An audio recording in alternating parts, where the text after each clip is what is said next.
If your heart feels heavy from constantly doing too much, trying to please everyone while losing yourself in chaos, this video is for you, because sometimes simplifying your life isn't about doing more.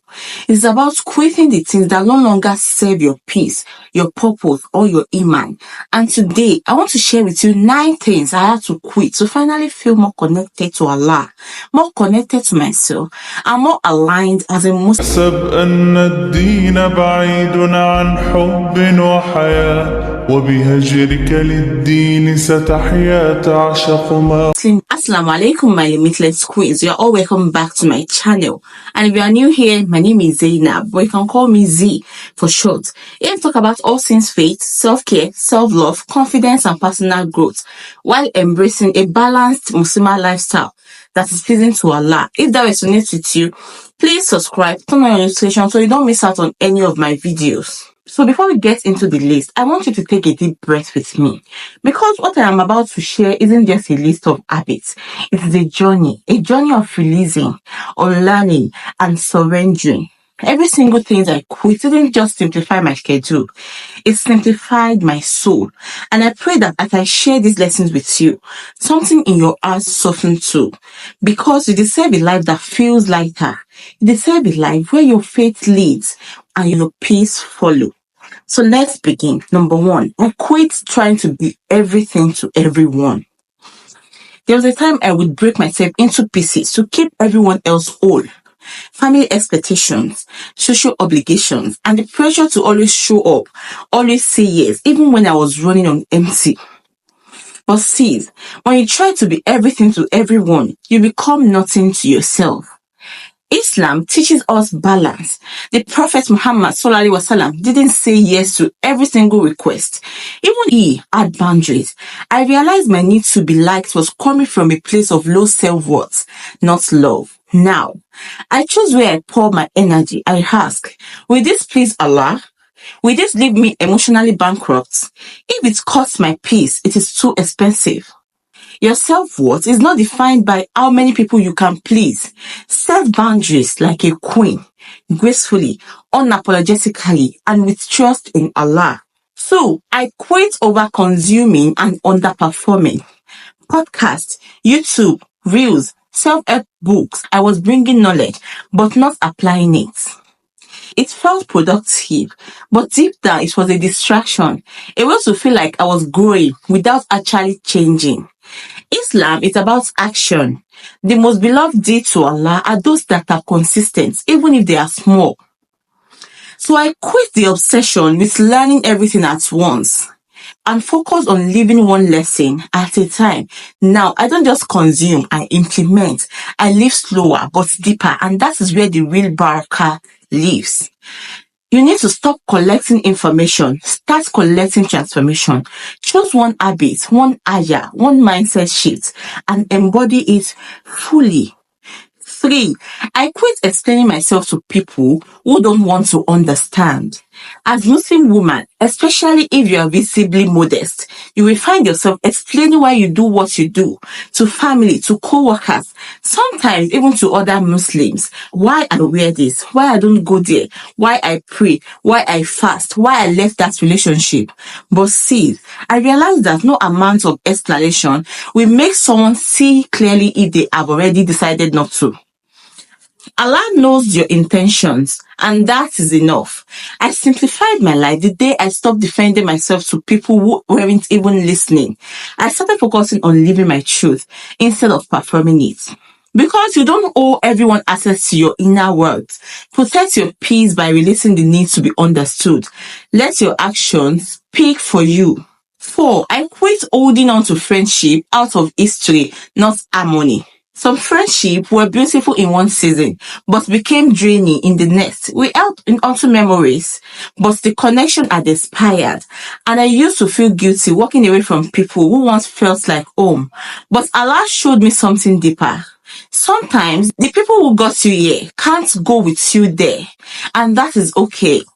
Islam teaches us to surround ourselves with the righteous, those who remind us of Allah when we forget. I learned that simplicity meant protecting my energy, and that meant letting go of relationships that only gives me anxiety and noise. You don't need to stay loyal to dysfunction. Choose harmony over history and trust Allah will replace what you release with something better. 5.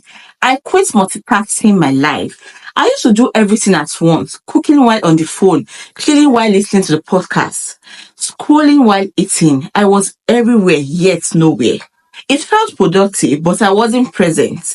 And in Islam, presence is a form of worship. So I quit glorifying busy and started honoring being. One thing at a time, with barakah, with gratitude, with presence. You need to simplify your focus. Your enemy follows your attention. Be where your feet are. 6. I quit comparing my timeline to others. This one was hard. Seeing people getting married, having babies, growing businesses, traveling, hitting milestones. While I felt stuck, it made me question, did I miss something? Did Allah forget me? But here is the truth. I had to anchor myself in Allah is never late. Your qadar is handcrafted. Your journey is custom made. The comparison wasn't just stealing my joy, it was cluttering my heart. So I simplified by unfollowing certain accounts, muting noise, and focusing on my lane. The only timeline you need to honor is Allah's. Trust the delay, trust the detour, trust the divine pace of your life. 7. I quit entertaining guilt for resting. Rest used to make me feel lazy. If I wasn't productive, I felt like I wasn't worthy. But exhaustion isn't noble. Burnout isn't barakah. I had to unlearn the hustle and relearn the sunnah. The Prophet Muhammad ﷺ rested. He took naps. He withdrew from reflection. He lived with calm. Now, I schedule rest like I schedule work. I unplug, I breathe. I remember that even the heart beats in process. You need to know that rest is a form of worship when done with intention. Reclaim your softness. You don't need to earn your right to pause. 8. I quit thinking hijab was just about fabric. I used to think hijab was only about covering, but the more I grew, the more I realized hijab is about decency in energy, modesty in thought, humility in presence. I quit reducing my identity to external modesty alone and started cultivating inner hijab. Hijab of the eyes, hijab of the heart, hijab of behavior. Islam isn't just about how we look, it's about how we carry ourselves. Hijab simplified my wardrobe, but it also simplified my intention. True hijab is spiritual clarity. When you embody modesty from the inside out, you walk lighter, freer, and protected. And lastly, number 9, I quit thinking my worth was based on my productivity. We live in a world that worships results, numbers, achievements, but Islam values effort, intention, consistency, faith. I realized my self-worth had been tied to doing more, achieving more, being more, but my soul was exhausted from always trying to prove I was enough. And then I remembered, Allah loves you for who you are when no one is watching. I simplified my life when I started doing things for Allah, not for applause. When I stopped performing and started being. You are enough because Allah created you with purpose. Your worth is not what you produce. It is in who you are when your heart is sincere. When I quit these 9 things, I didn't lose anything. I gained clarity in my purpose, calm in my heart, confidence in who I am as a Muslim woman. And I want that for you too, sis. Let's go on what's clutter your life emotionally, mentally, spiritually, and trust that Allah will replace it with peace, presence, and purpose. Finally, let me know in the comments, what is that one thing you've quit that brought you closer to Allah or simplified your life? Let's share, reflect, and support each other. If this video touched you, don't forget to like, subscribe, and share it with another Muslim woman who needs to hear this today. So until next time, my limitless queens, be soft, be strong, be surrendered, and always remember there is power in simplicity. Assalamu alaikum. أحسب أن الدين بعيد عن حب وحياة وبه